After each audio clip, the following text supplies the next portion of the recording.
അസ്സലാമു അലൈക്കും. എല്ലാവർക്കും ഐഷസ് വേൾഡിൻ്റെ പുതിയൊരു വീഡിയോയിലേക്ക് സ്വാഗതം.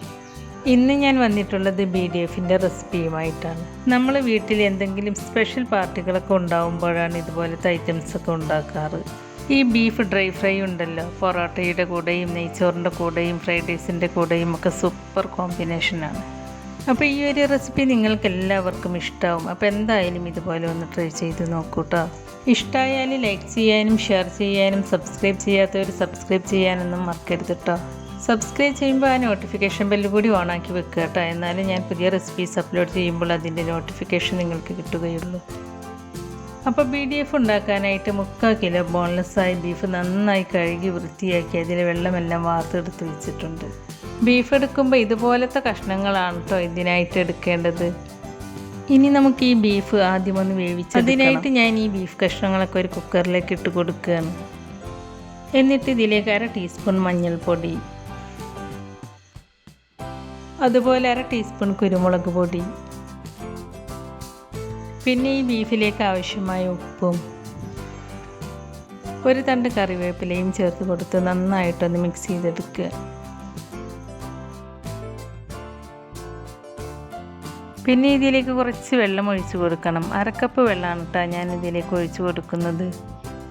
അപ്പോൾ ഇത്രയൊക്കെ വെള്ളം ഒഴിച്ച് കൊടുത്താൽ മതി കേട്ടോ, കാരണം ഈ ബീഫിൽ നിന്ന് തന്നെ താനെ വെള്ളം ഇറങ്ങി വരും. ഇനി ഈ കുക്കർ അടുപ്പത്തേക്ക് വെച്ചതിന് ശേഷം അടച്ച് വെച്ച് ഒരു വിസിൽ വരുന്നത് വരെ ഹൈ ഫ്ലെയിമിലും പിന്നെ ഒരു 3-4 വിസിൽ വരുന്നത് വരെ മീഡിയം ഫ്ലെയിമിലും ഇട്ടിട്ട് കുക്ക് ചെയ്തെടുക്കുക. പിന്നെ നിങ്ങളെടുക്കുന്ന ബീഫിൻ്റെ വേവിനനുസരിച്ച് അങ്ങോട്ടും ഇങ്ങോട്ടൊക്കെ കുക്കിംഗ് ടൈമിൽ മാറ്റം വന്നേക്കാം. അപ്പോൾ നിങ്ങൾ ബീഫ് ഒരു 90% വേവിച്ചെടുക്കുക. ബാക്കി 10% ബീഫ് ഫ്രൈ ചെയ്തെടുക്കുമ്പോൾ വെന്ത് കിട്ടും. ഒരു 5 വിസിലിന് ശേഷം ഞാൻ ഫ്ലെയിം ഓഫ് ചെയ്ത് വെച്ചിട്ടുണ്ടായിരുന്നു. ഇപ്പോൾ ഈ കുക്കറിൻ്റെ പ്രഷറൊക്കെ പോയിട്ടുണ്ട്. ഇനി നമുക്കിത് തുറന്ന് നോക്കാം. ഇപ്പോൾ നമ്മുടെ ബീഫൊക്കെ നന്നായിട്ട് വെന്ത് കിട്ടിയിട്ടുണ്ട്. ഇനി നമുക്കിത് ചൂടാറാനായിട്ട് മാറ്റി വെക്കാം. ഈ ബീഫിൻ്റെ സ്റ്റോക്ക് ഉണ്ടല്ലോ, അത് കളയണ്ട കേട്ടോ, അത് നമുക്ക് ആവശ്യമുണ്ട്. അത് ആവശ്യമുള്ളത് കൊണ്ടാണ് ഞാൻ ഈ ബീഫിലേക്ക് വെള്ളമൊഴിച്ച് വേവിച്ചെടുത്തത്. ഇപ്പോൾ ബീഫ് നന്നായിട്ട് ചൂടാറി വന്നിട്ടുണ്ട്.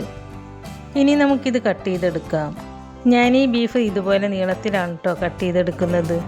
റെസ്റ്റോറൻറ്റ് സ്റ്റൈലിൽ തന്നെ ആയിക്കോട്ടെ എന്ന് കരുതിയിട്ടാണ് ഞാൻ ഇങ്ങനെ കട്ട് ചെയ്തെടുക്കുന്നത്. ഇങ്ങനെ തന്നെ കട്ട് ചെയ്യണമെന്ന് ഒരു നിർബന്ധമില്ല കേട്ടോ. നിങ്ങൾക്ക് ഇഷ്ടമുള്ള രീതിയിൽ നിങ്ങൾക്ക് എങ്ങനെ വേണമെങ്കിലും കട്ട് ചെയ്തെടുക്കാവുന്നതാണ്.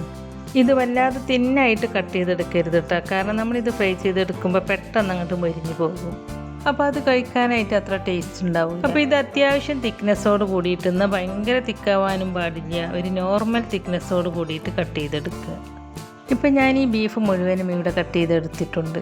ഈ ഒരു തിക്നെസ്സോട് കൂടിയിട്ടാണ് കേട്ടോ ഞാൻ ഈ ബീഫ് കട്ട് ചെയ്തെടുത്തിട്ടുള്ളത്. ഇങ്ങനെ കട്ട് ചെയ്തെടുക്കുമ്പോൾ പുറമെ നല്ല ക്രിസ്പിയും ഉള്ളിൽ നല്ല സോഫ്റ്റും ആയിരിക്കും. അങ്ങനെ ആകുമ്പോഴാണ് ഈ ബീഫ് കഴിക്കാനായിട്ട് നല്ല ടേസ്റ്റ് ഉണ്ടാവുക. കഴിയുന്നതും ഒരേപോലെ കട്ട് ചെയ്തെടുക്കുകയാണെങ്കിൽ ബീഫിൻ്റെ പീസസ് ഒരേപോലെ ഫ്രൈ ആയി കിട്ടുകയും ചെയ്യും, കാണാനും നല്ല ഭംഗിയുണ്ടാവും. കട്ട് ചെയ്തെടുത്ത ബീഫ് ഞാനൊരു ബൗളിലേക്ക് ഇട്ട് കൊടുത്തിട്ടുണ്ട്. ഇനി ഈ ബീഫ് ഒന്ന് മാരിനേറ്റ് ചെയ്തെടുക്കണം. മാരിനേഷന് വേണ്ടിയിട്ട് ഞാൻ ഇതിലേക്ക് ഒരു കോഴിമുട്ട പൊട്ടിച്ചൊഴിച്ച് കൊടുക്കുന്നുണ്ട്. പിന്നെ ഇതിലേക്കൊരു 3/4 ടീസ്പൂൺ ചില്ലി ഫ്ലേക്സ്, അതായത് ഉണക്കമുളക് ചതച്ചെടുത്തത് ചേർത്ത് കൊടുക്കുന്നുണ്ട്. പിന്നെ 2 table spoon Kashmiri chilli powder, 1 teaspoon മല്ലിപ്പൊടി, 1/4 ടീസ്പൂൺ മഞ്ഞൾപ്പൊടി. നമ്മൾ ബീഫ് വേവിച്ചെടുക്കുമ്പോൾ മഞ്ഞൾപ്പൊടി ഇട്ടിട്ട് വേവിച്ചെടുത്തതാണ്, അതുകൊണ്ടാണ് ഞാനിപ്പോൾ 1/4 ടീസ്പൂൺ മഞ്ഞൾപ്പൊടി മാത്രം ചേർത്ത് കൊടുക്കുന്നത്. പിന്നെ ഇതിലേക്ക് 1/2 ടീസ്പൂൺ വലിയ ജീരകം, അതായത് പെരിഞ്ജീരകം ഉണ്ടല്ലോ, അതൊന്ന് ചൂടാക്കിയതിന് ശേഷം പൊടിച്ചെടുത്തിട്ടാണ് ഇതിലേക്ക് ചേർത്ത് കൊടുക്കുന്നത്. പെരിഞ്ജീരകം വറുത്ത് പൊടിച്ചത് ചിക്കൻ 65 ഉണ്ടാക്കുമ്പോഴും അതുപോലെ ചിക്കൻ ഫ്രൈ ഉണ്ടാക്കുമ്പോഴും ബീഫ് ഫ്രൈ ഉണ്ടാക്കുമ്പോഴൊക്കെ ചേർത്ത് കൊടുക്കുമ്പോൾ നല്ലൊരു ടേസ്റ്റാണ്. പിന്നെ ഇതിലേക്ക് ചേർത്ത് കൊടുക്കുന്നത് 1/2 ടീസ്പൂൺ കുരുമുളക് പൊടിയാണ്. കുരുമുളക് പൊടി ചേർത്ത് കൊടുക്കുമ്പോൾ നിങ്ങളുടെ എരിവിനനുസരിച്ചൊക്കെ ചേർത്ത് കൊടുക്കുക കേട്ടോ.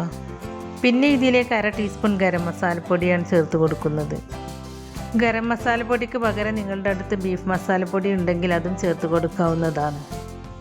പിന്നെ ഇതിലേക്ക് ആവശ്യമായ ഉപ്പ് ചേർത്ത് കൊടുക്കുന്നുണ്ട്. ഉപ്പ് ചേർത്ത് കൊടുക്കുമ്പോൾ പ്രത്യേകം ശ്രദ്ധിക്കണം കേട്ടോ, കാരണം നമ്മൾ ബീഫ് വേവിച്ചെടുത്തിട്ടുള്ളത് ഉപ്പ് ചേർത്ത് കൊടുത്തിട്ടാണ്.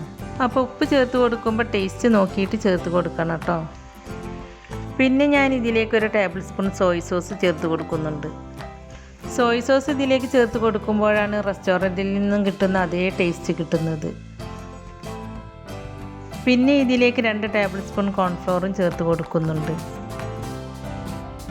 പിന്നെ ഒരു ടേബിൾ സ്പൂൺ ഇഞ്ചിയും വെളുത്തുള്ളിയും കൂടി ചതച്ചെടുത്തത് ചേർത്ത് കൊടുത്തിട്ടുണ്ട്.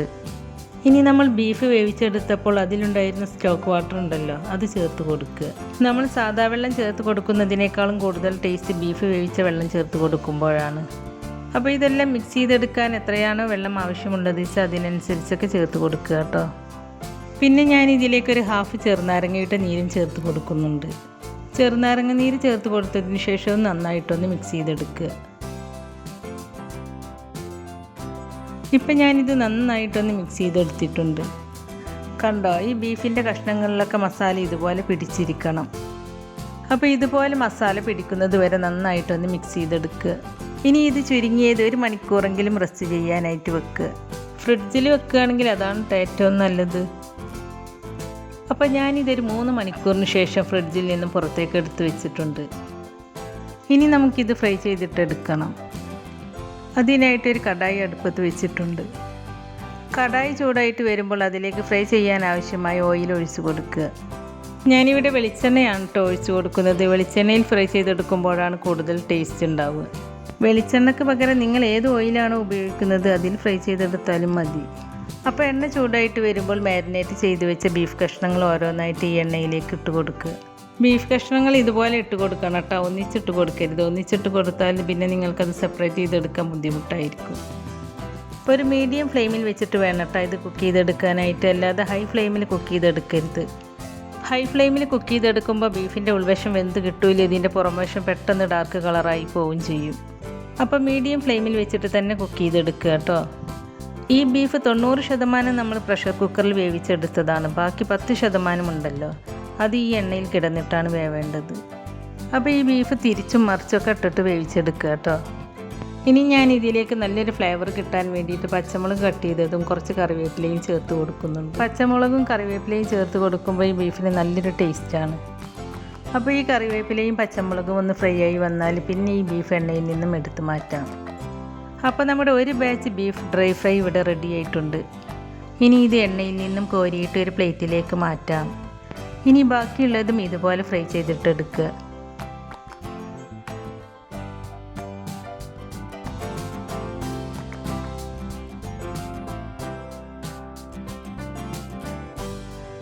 ഇപ്പോൾ നമ്മുടെ മുഴുവൻ ബീഫ് ഡ്രൈ ഫ്രൈയും ഇവിടെ റെഡിയായി കിട്ടിയിട്ടുണ്ട്. അപ്പോൾ റെസ്റ്റോറൻറ്റ് സ്റ്റൈൽ BDF ഉണ്ടാക്കിയെടുക്കാൻ വളരെ എളുപ്പമല്ലേ? ഇതുപോലെ ഉണ്ടാക്കി കൊടുത്താൽ കുട്ടികൾക്കൊക്കെ ഒരുപാട് ഇഷ്ടമാവും. അപ്പോൾ വളരെ ടേസ്റ്റി ആയിട്ടുള്ള ബീഫ് ഡ്രൈ ഫ്രൈ നിങ്ങളെല്ലാവരും ഒന്ന് ട്രൈ ചെയ്ത് നോക്കണം. എന്നിട്ട് അതിൻ്റെ അഭിപ്രായം നമ്മുടെ കമൻറ്റ് ബോക്സിൽ എഴുതി അറിയിക്കാനും മറക്കരുത്. അപ്പോൾ നിങ്ങൾക്ക് എൻ്റെ ഈ വീഡിയോ ഇഷ്ടമായിട്ടുണ്ടാവും എന്ന് വിചാരിക്കുന്നു. ഇഷ്ടമായിട്ടുണ്ടെങ്കിൽ ഞാൻ നേരത്തെ പറഞ്ഞതുപോലെ ലൈക്ക് ചെയ്യാനും ഷെയർ ചെയ്യാനും സബ്സ്ക്രൈബ് ചെയ്യാനും ഒന്നും മറക്കരുത് കേട്ടോ. അപ്പോൾ ഇൻഷാ അല്ലാഹ് പുതിയ റെസിപ്പീസുമായി ഞാൻ വീണ്ടും വരാം. Thank you.